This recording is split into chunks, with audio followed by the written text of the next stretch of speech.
हाय, आज be the चेनचा पहिला भाग सुरू करूया.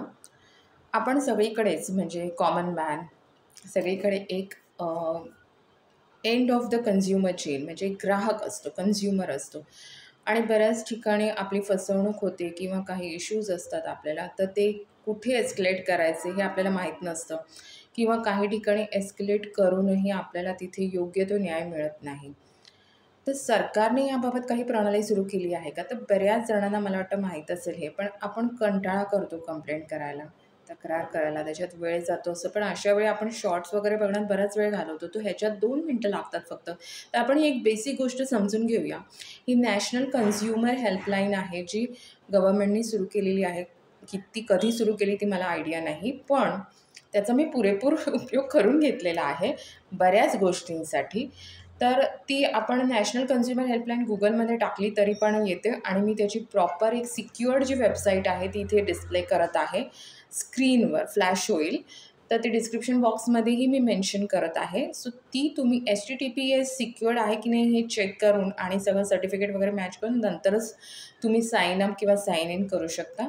सो ही बेसिक जी वेबसाईट आहे ज्याच्यात तुम्ही पासवर्ड वगैरे सेट करू शकता. तरीही मी ते स्क्रीनशॉट्सने तुम्हाला दाखवणारच आहे की कसं करायचं आहे, पण it's a very basic process, जिथे तुम्ही तुमचा मोबाईल नंबर, तुमचं नाव, तुमचं जे बेसिक गोष्टी आहेत, ईमेल आय डी, ओके, आणि ईमेल आय डी झालं, हां, ते सगळे डिटेल्स सांगून तुम्ही तुमचा पासवर्ड सेट करायचा आहे.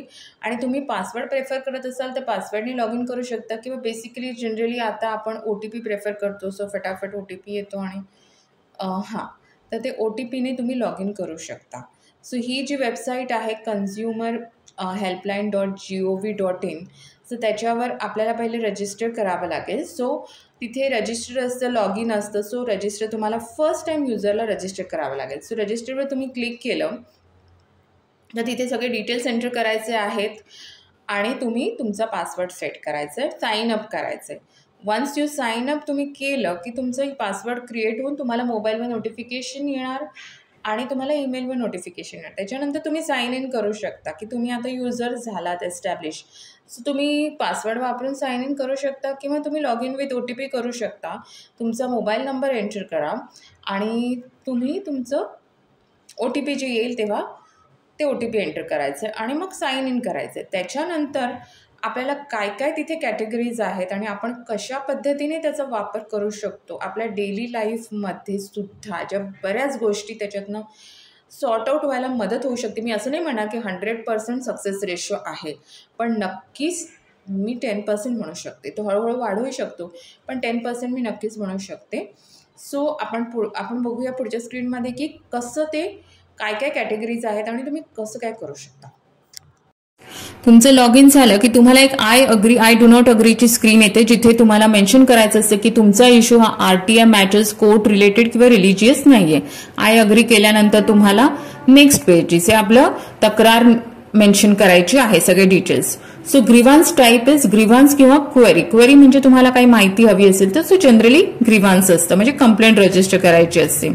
हा असा कंप्लीट फॉर्म दिलेला आहे. नंतर ग्रीवान्स क्लासिफिकेशन आहे. Goods and services. गुड्स म्हणजे काय, वस्तू विकत घेतो, रेफ्रिजरेटर, वॉशिंग मशीन, TV, काही असेल ते गुड्समध्ये येतं. सर्व्हिसेस म्हणजे हॉटेल इंडस्ट्री असेल, LPGची सर्व्हिस असेल, कुठलीही सर्व्हिस इंडस्ट्री, त्याच्या सर्व्हिसेस.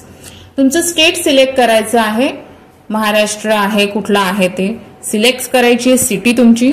आता इंडस्ट्री सिलेक्ट करायची. इंडस्ट्रीमध्ये बँकिंग आहे, एअरलाइन्स आहे, डायरेक्ट सेलिंग आहे, DTH, बऱ्याच कॅटेगरीज त्यांनी कव्हर केलेल्या आहेत. आणि तरीही तुम्हाला तुमची कॅटेगरी मिळत नसेल तर तुम्ही अदर्स हा ऑप्शन मेन्शन करू शकता नक्कीच. त्याच्यानंतर तुम्हाला सगळे अदर्समध्येच टाकून त्याचे डिटेल्स टाकावे लागतील.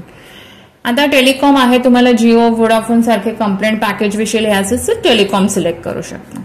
इथे मी तुम्हाला पेट्रोलियम हे एक्झाम्पल सेट करून दाखवणार आहे. सो पेट्रोलियम आपण सिलेक्ट केलेला आहे. आता पेट्रोलियम नंतर त्याची कॅटेगरी येते. त्या कॅटेगरीमध्ये कसं आहे की CNG, LPG, petrol pump, PNG हे सगळे त्यांची कॅटेगरीज आहेत. So we are going to select LPG. LPG आपण लिक्विफाईड पेट्रोलियम गॅस जो आपण वापरतो तो सिलेक्ट केलेला आहे, घरगुती गॅस. तुमचा रजिस्टर्ड मोबाईल नंबर येतो इथे.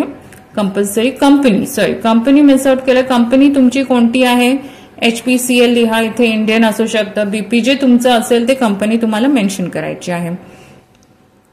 मोबाईल नंबर, तुमचं जे SV मध्ये तुमचा LPG ID आहे तो टाकायचा आहे तुम्हाला. LPG ID येतो तो टाकायचा आहे किंवा PNG ID टाकायचा आहे.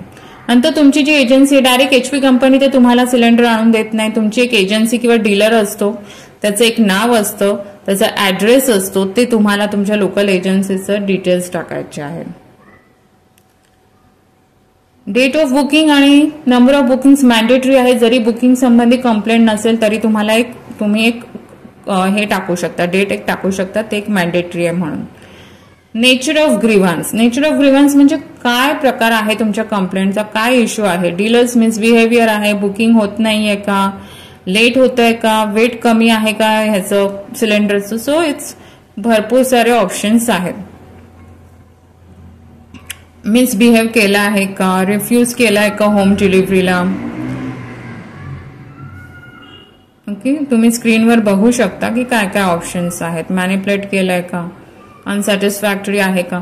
आणि एक लक्षात ठेवा, हे रिड्रेसल पहिले आपण एजन्सीकडे कंप्लेंट करायची आहे. त्यांनी जर आपल्याला सॅटिस्फॅक्टरी रिड्रेसल दिलं नाही, कुठलीही फर्स्ट लेवल एस्केलेशन झालेली नसेल, त्याच्यानंतर आपल्याला जायचं आहे इथे. म्हणजे जसं बँकमध्ये एस्केलेशन झालेलं नसेल मॅनेजरकडनं किंवा नाही, तर आपण इथे जाऊ शकतो. सो इथे मी LPG डिले नॉट ट्रान्सफर केलेला आहे. प्रॉडक्ट व्हॅल्यू म्हणजे आता रेफ्रिजरेटरची व्हॅल्यू असेल ती तुम्ही टाकायची आहे 15-20 हजार. सर्व्हिसेस न मिळाल्यामुळे तुम्हाला जे नुकसान होत आहे ती व्हॅल्यू इथे टाकायची आहे. नंतर पुन्हा एकदा डीलर म्हणजे एजन्सीचं नाव, ऍड्रेस, त्यांचा ईमेल ID आणि कॉन्टॅक्ट नंबर, हे डिटेल्स करेक्ट टाकायचे आहेत एकदम, कारण ते खूप इम्पॉर्टंट आहे. ते तुम्ही परफेक्ट टाका, कारण ते त्यांना कोऑर्डिनेट करण्यासाठी आवश्यक आहे. त्याच्यानंतर येतं ग्रीव्हन्स डिटेल्स. इथे तुमची कंप्लेंट जी आहे शॉर्ट बट प्रिसाइज, एक्झॅक्ट कळीचा मुद्दा डिटेल्स, त्याला काही डेटा असेल तर ते नंबर्स वगैरे सगळं जे सपोर्टिंग आहे ते सगळं व्यवस्थित मेन्शन करा. आणि तुमच्याकडे काही प्रूफ्स असतील, फाईल्स असतील, इमेजेस असतील जे रेझोल्युशन लवकर होण्यासाठी हेल्प करत असतील, तर त्या फाईल्स ज्या आहेत, मॅक्सिमम फाईल साईज आहे 5 MB आणि मॅक्स टू मॅक्स तुम्ही 3 डॉक्युमेंट अटॅच करू शकता, तर ते तुम्ही करू शकता. हे सगळं केल्यानंतर तुम्हाला सबमिटवर क्लिक करायचं आहे.